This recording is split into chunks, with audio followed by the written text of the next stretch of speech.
the world almost. My name is Beatrice Schulter. Nadine already mentioned it. And Nadine and I are the team of RECI, and that's the Swiss Network for Education and International Cooperation. So it's the two of us, but actually we're many more, like all of our members. And we have around 40 members in our network. And the OROS that we are having today, this event that we call Online RECI Open Space, that's actually a space that we have, or spaces throughout the year, which we invite our members to take and to fill with interesting presentations and discussions and webinars. So I'm really happy that today's OROS is organized by our member NORRAG. It's the Network for International Policies and Cooperation in Education and Training, a worldwide network, not like RECI itself. So the focus of today's OROS is the NORRAG Network. It's an amazing online space for global interaction among educational professionals. So you and also me, we will have the opportunity to discover this network, to get to know this space, and to learn hands-on also on how to use it in your everyday work. I am really happy to see that today's OROS is facilitated by 4 members of the NORRAG team. So first of all, it's Bart. He is the coordinator for the Anglophone Europe, North America, and Oceania of this network that we're going to discover today. And he's also the one who organized today's OROS together with us and his team. Then we also have Edem here. Maybe you can say hello. So Edem, she is the coordinator for Anglophone Africa. We have Felicitas. Hello, Felicitas. She is the coordinator for Hispanophone Latin America and the Caribbean. And we have Marina, the coordinator for Lusophone Latin America and Asia. So thank you for taking the space and filling it with what is to come. And I hand over to Felicitas and wish us all an interesting webinar. Thank you, Beatrice, and thank you all for being here today. We will share the presentation while I will introduce NORRAG in brief. Some of you are already familiar with it, but some of you are not. So Bart, if you want to share the presentation. Absolutely. I'll just be setting that up for a second. There we go.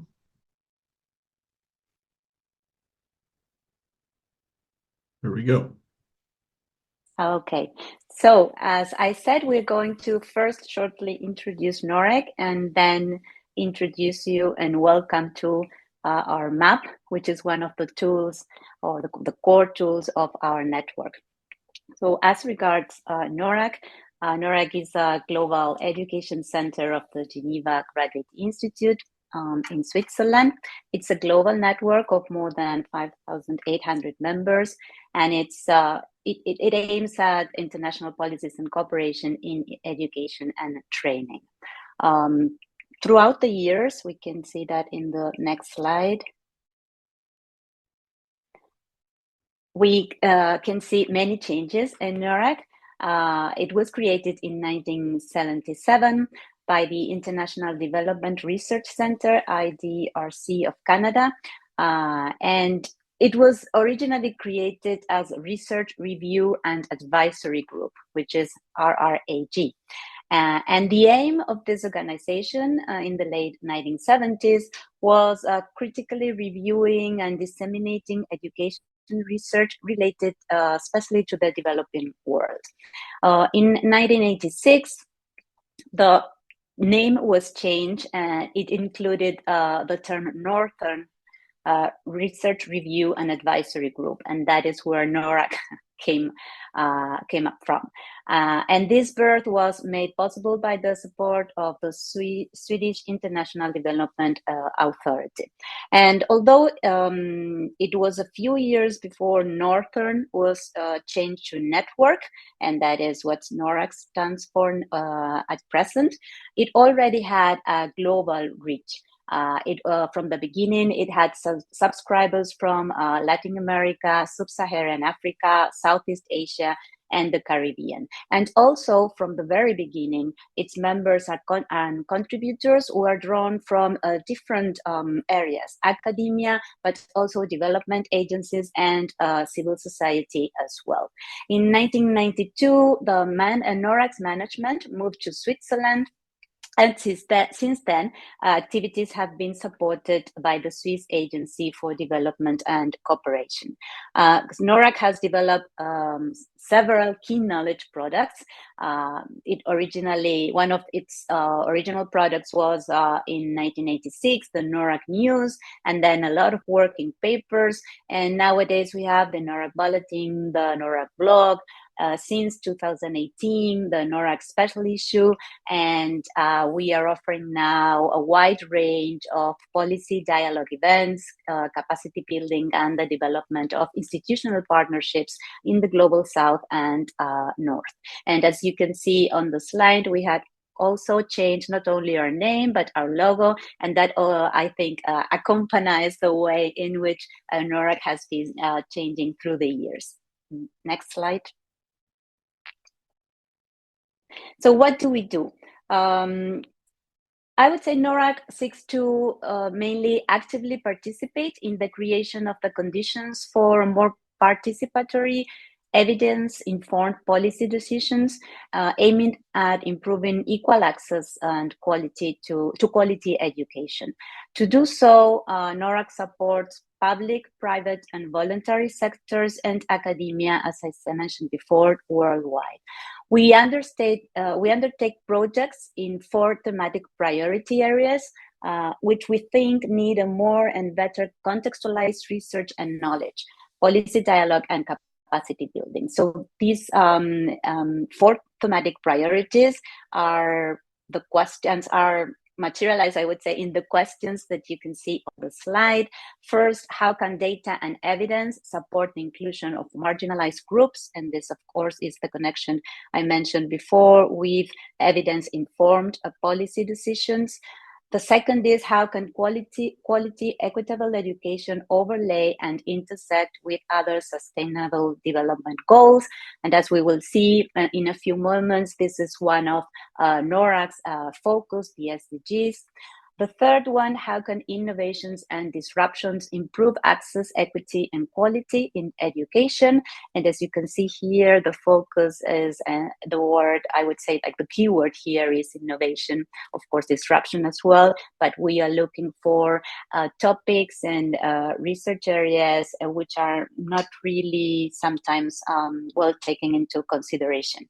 And the fourth one is how can private sector approaches improve equitable access to quality education?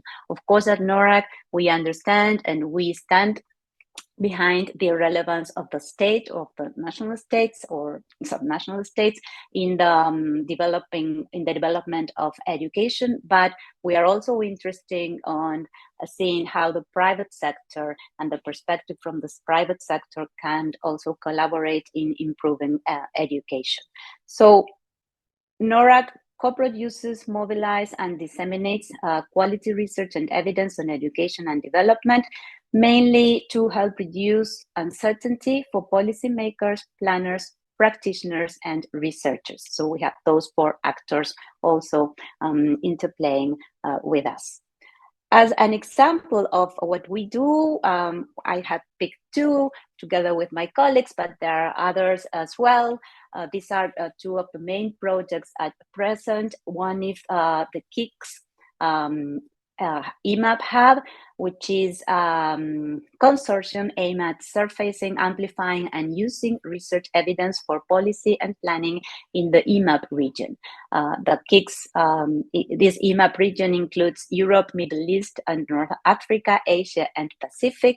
And this hub facilitates cross-country knowledge and innovation exchange and mobilization, learning synthesis and collaboration among stakeholders in 35 GPE partner countries in the EMAP region. So which is really a huge project undertaken by our colleagues. Another present day project is the Innovating Finance for Education to Leave No One Behind, which has a history of 5 or more years in NORRAG, and this is an initiative especially focused on utilizing and assessing the contribution of innovation in education financing to bring in more and better financing, especially to reach the most disadvantaged and marginalized groups. NORRAG has been pioneer in this area of innovating financing and has also pioneered one of the few executive training programs on innovating financing in education. Next slide. How do we work? So NORRAG seeks to, as I said, actively create the conditions for more participatory, evidence-informed policy decisions.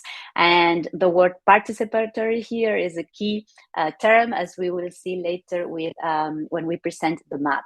NORRAG is about getting involved in shared interests and topics, but it is also about promoting this involvement. And to promote this involvement, we have 4 core ideas, which you can see on the slide. These ideas are amplify, and this means amplify underrepresented knowledge, know what robust evidence exists, and this is connected to what I mentioned before about evidence-informed policy decisions, access knowledge that is relevant to all of the actors involved in our network for their work, and act.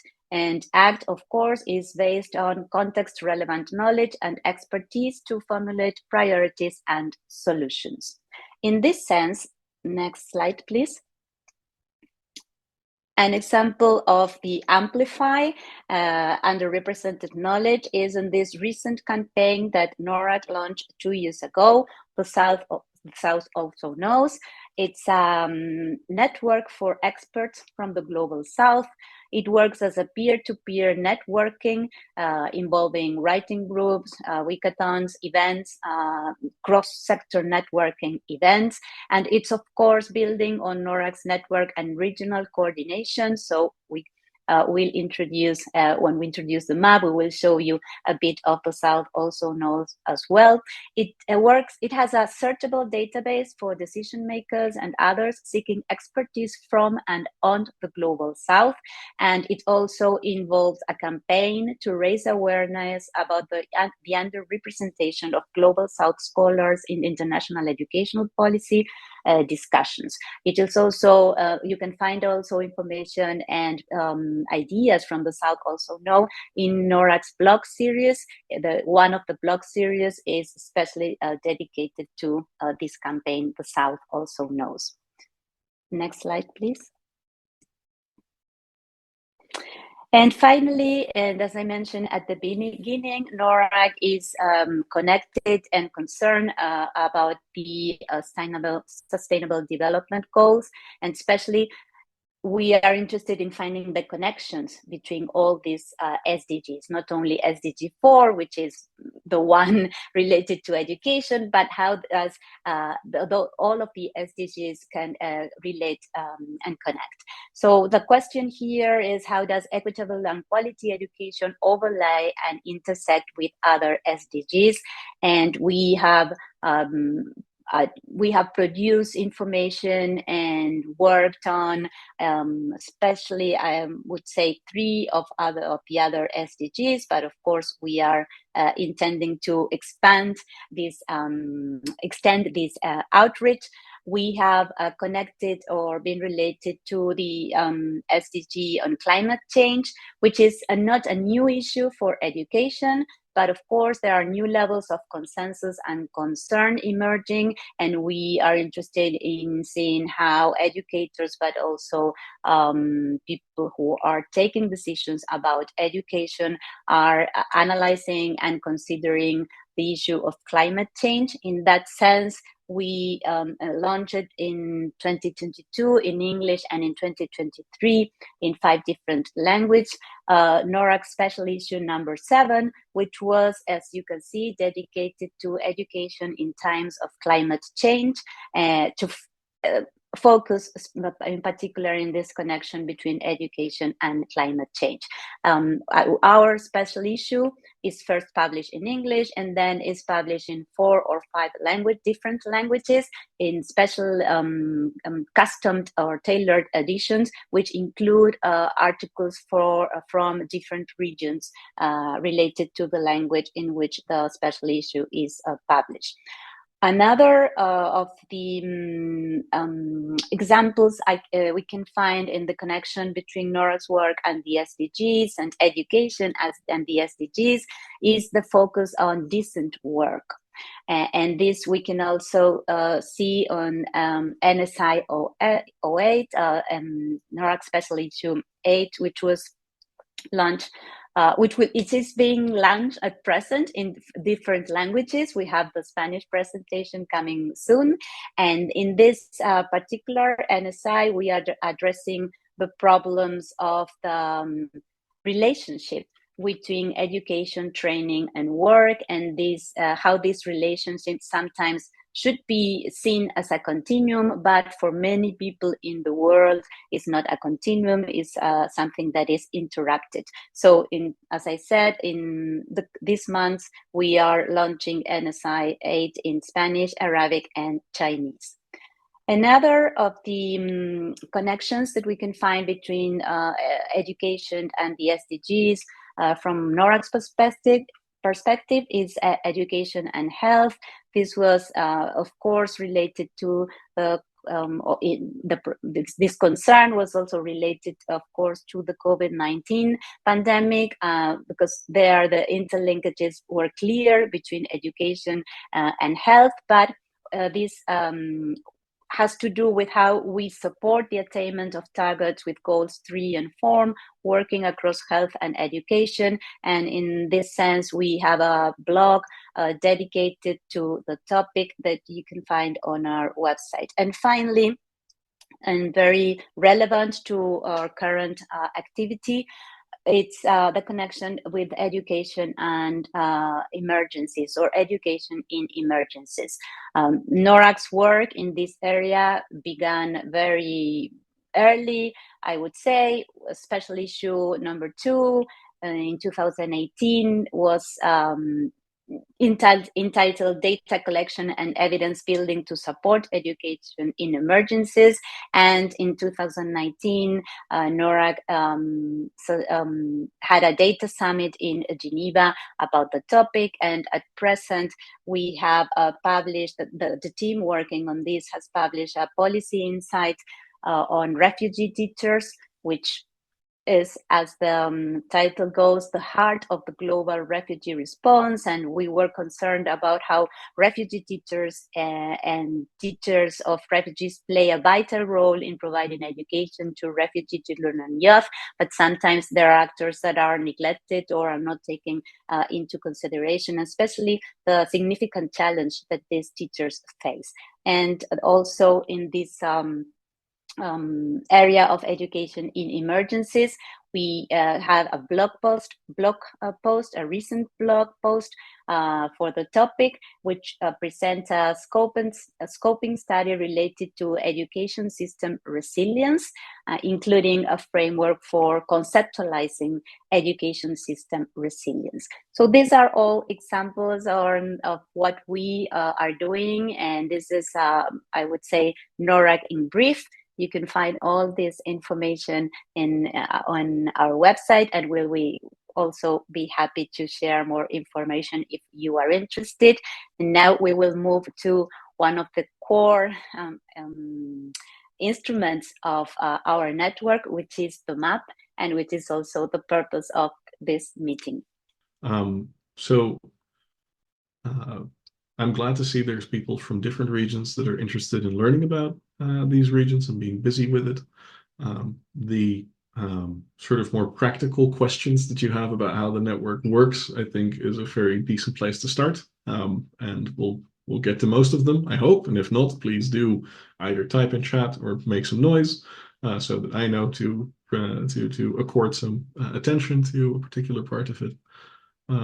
And it's really helpful to see that people see this as part of an infrastructure that will help them share their own work or get their work considered by others. Let's see. So as for the accomplishments of the network, we've been growing quite steadily. We've been sharing information. We've been doing some local level programming.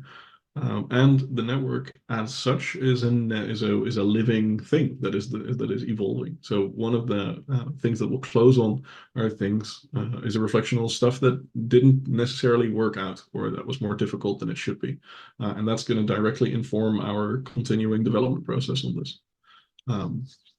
And then let's see, learning collaborations between networks in different regions. This is also something that we're currently working on. We'll get to the related networks view, and I'll talk a little bit more about that as well. And hopefully that will also help sort of qualify the kinds of cooperations that are possible between our network, that of others, and between NORRAG and its institutional partners. So I'd love to take most of this into the formal presentation. Should we get started on that? Is that a good way to proceed? Fantastic. All right. Then I'm going to share my screen over here. And let's see, can everyone see that? Is that coming through okay? Yes. Excellent, fantastic. So on our website, there's the NORRAG Network webpage with a NORRAG Network registration link. At the moment, that link does not work. We're going to be working with different links for this event, which we'll be disseminating once we get into the breakout rooms. This is usually your starting point because that gets you your personalized NORRAG Network access URL. So an important thing, and that's the reason why I'm including this also, because it's sort of the standard way of getting there is taken into the PowerPoint slides that are shared for this session, is that you sign in with your first name, last name, email, and that gives you a unique link. Bookmark this link, save it somewhere, do something with it. I lost it all the time until I put it on my bookmark link, and now I can access the network whenever I want. So that's just a quick start. After that, get your link. It looks a bit wacky, let's say. It's not very neat, but it's yours. And then clicking on that will take you straight to the NORRAG Network bio page. Now, this is fairly straightforward. It introduces the network to some degree, and it is the place where you can do three things. You fill out your profile picture. It's going to help you stand out more on the map. You'll see that the majority of people still use the sort of default red over white avatar, and that's fine and dandy, but it's not very noticeable, and you can put in a short Twitter bio.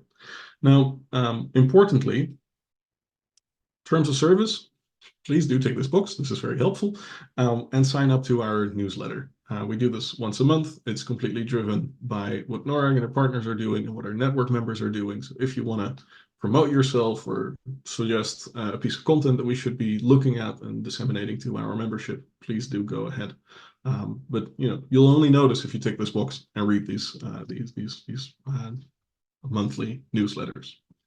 Now, before we get to the map as such, the natural next step would be to have a look at your profile. Now, all of this information is going onto the map. It will be searchable, it will be findable, and it will help you be visible to other members on the map. It's fairly extensive. I want to shout out one particular thing, which is the South Also Knows Expert database. The point of the network requiring registration is that we wanted to make a distinction between the members of our network that are interested in working together to advance the causes that NORRAG is working on, while not foregoing the access to information pillar of our work, which means that all of our work is open source and readily accessible to everyone. We wanted to have this network as an additional thing if you want to be busy with this. But that, of course, would reinforce the tension of the global North, global South expertise inequity if the South also knows itself would then be hidden as a subset of our social systems map. So if you tick this box, it will make you show up on our database, which is a part of our social systems map that is accessible to everyone, even if you don't have an account, which will help it be more visible and more searchable. So if you're going to tick anything, if you're going to fill in anything on your profile page, please consider ticking this if it applies to you. Now, we're going to quickly jump over to the connections tab, which for now doesn't make a lot of sense for us, but we're going to go back to that after we've had a look at the map and we can see how it sort of works. Over here, this is maybe reminiscent of the traditional structure of a network with a bunch of members. It's all in a list. In principle, you can search for things, but it doesn't really catch the eye. It's a little bit hard to parse, perhaps, and it's best utilized to declare connections to people that you already know exist and are out there. So Nadine signed up recently to the NORRAG Network. Thank you, and very cool. And as such, I can search up her profile here, and I can indicate to what extent we've been working together. And this information also will then become visible on the social systems map and inform the way that the network as a whole is going to be looking. So after you're done with this, you're going to click save and it's fine. We'll return to this perhaps in the breakout sessions. But the thing that you're hopefully here for is our social systems map itself. I'm going to give that a second to load. And that's going to visualize everyone that is currently on this map. So if you squint a little bit, it might look like tomato soup, but all of these individual red dots are individual members of ours. So we can click on someone, and that's going to give us their profile. Ooh, there we go. Now, this is the directory view. Our map is in principle various slices of this directory view organized in a way that is hopefully helpful to what you're trying to get out of the network map. So this is everyone and everything. And if you're interested in only a subset of that information, as you're likely to want to be, you're going to want to filter. And these are these buttons in the top left side of the screen. These are your best friends. They're your bread and butter. You can use them at any time, and it will allow you to take out a huge chunk of our network members immediately in order to get to the information that you're here for. So say, for example, I'm interested in rolling out a program, and I'm interested in, and it has to be in India. So I'm looking for experts that are of the country of residence, India.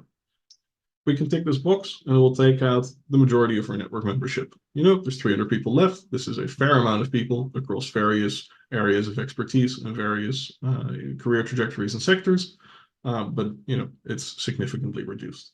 So say if you're interested in maybe porous borders and the way that that interacts with education and emergency settings, it would make sense to expand this to a slightly more sort of sub-regional or regional level.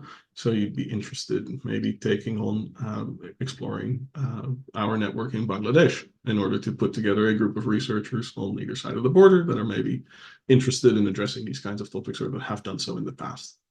When you're selecting from one filter category, multiple entries, it will go according to an OR logic. So if someone is either in one place or in another, both of the subsets of information will be presented on the screen.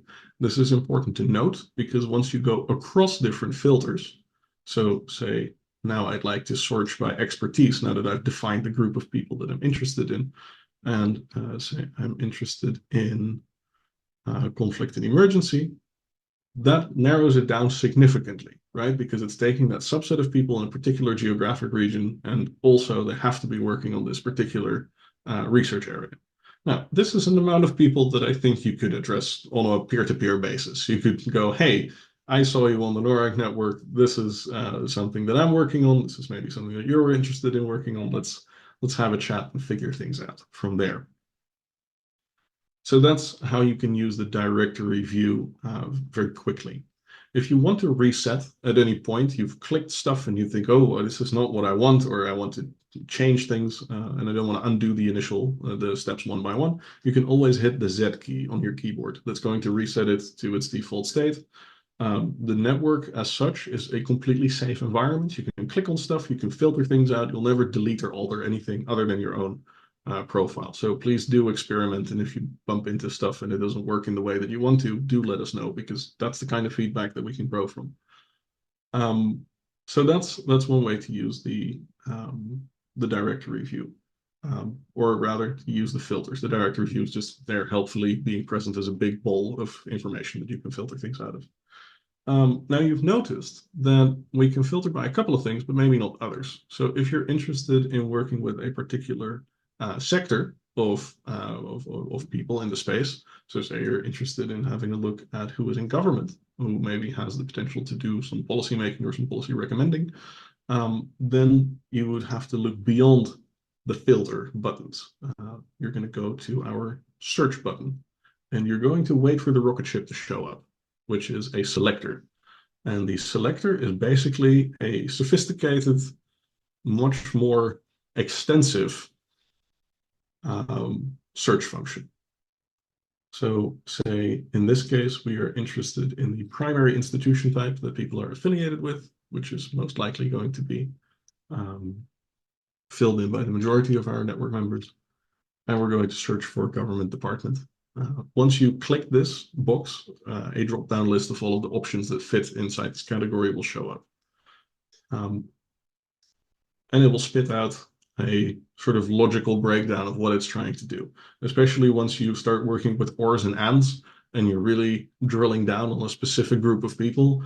This is helpful because it can help you keep track of which rules you're using to filter out different kinds of information.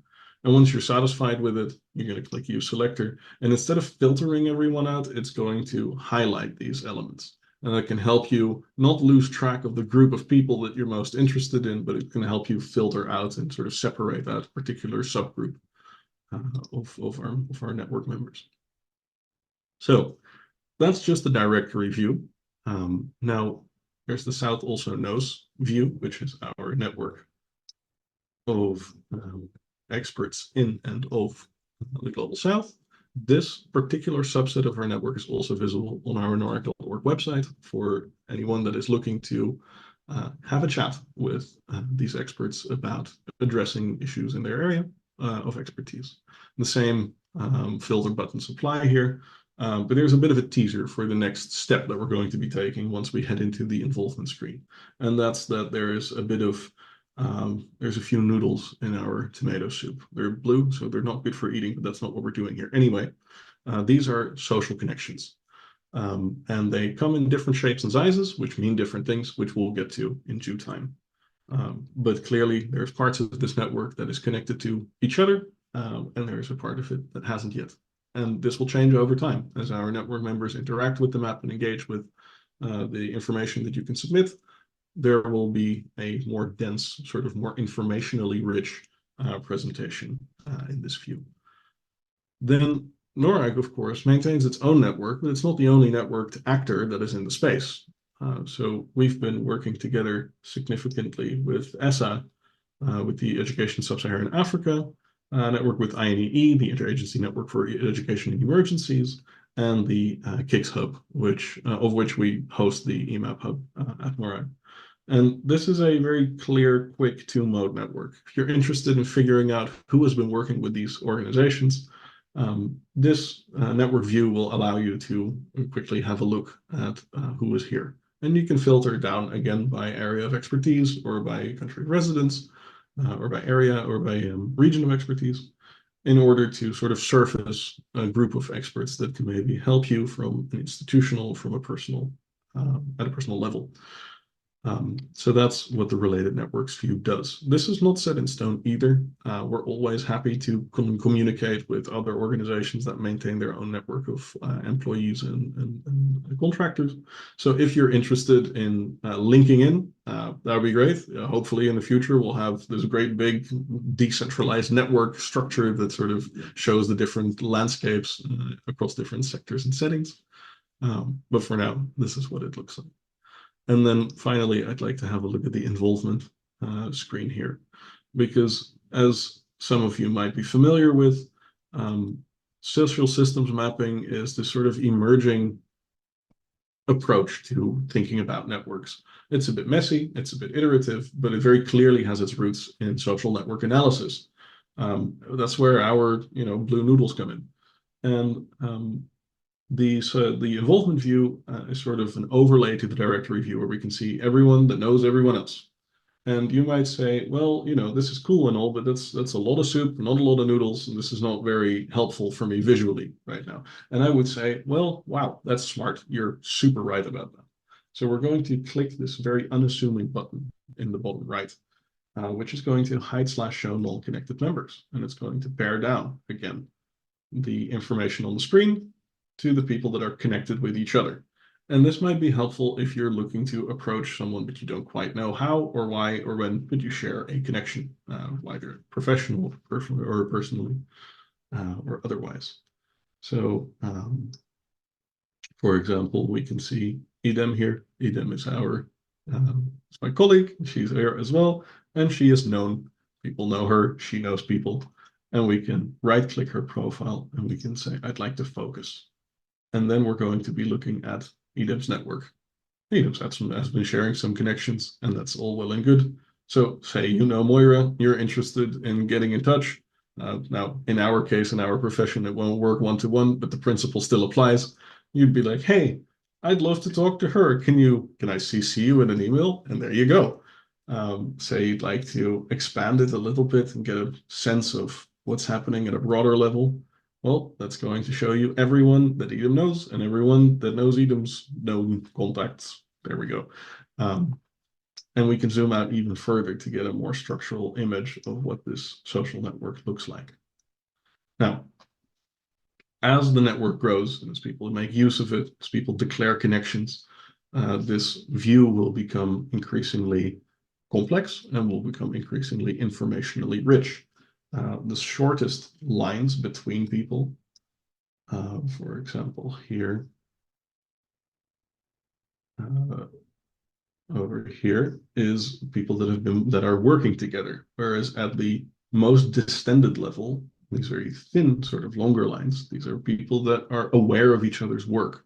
And so being aware of the different categorizations of connectivity allows you to sort of gauge who knows who to what extent, and what that can perhaps tell you about the way that you might work with or connect yourself to such a network.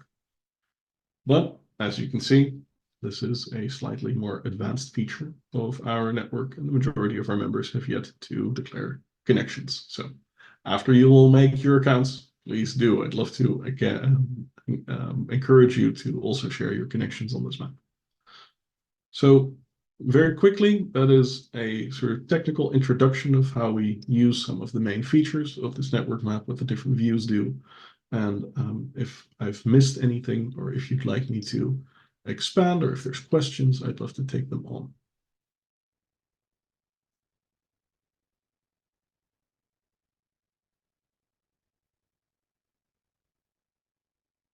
Might take some time to figure out the search options. Absolutely.